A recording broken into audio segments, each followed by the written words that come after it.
Wong sing paling sukses ya asline wong sing menghayal. Ah, apa iya to, Kang?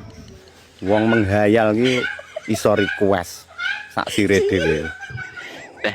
Kuwi jane iki nonton orkes apa menghayal kok iso request ya. Pengen dadi ki dadi wong ngene.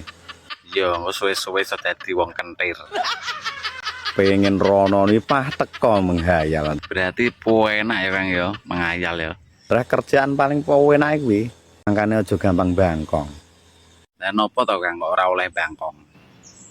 Wong nek gampang bangkong rezekine tutul pitik. Lah kok iso ditotol pitik to, Kang? Mergane tangine dhisik pitik. Enak ngono kok bengi pitike tak cekelane we, Kang, tak dole ning pasar ben aman. Awale wong sukses asline ngono kuwi. Ya ora awale wong sukses ya dari membangun mimpi to, Kang. Nek membangun mimpi dadak turu-turu ora kena di-request lho mimpi. Kabeh-kabeh kok mbok request iki jane iki dong ora to, Kang.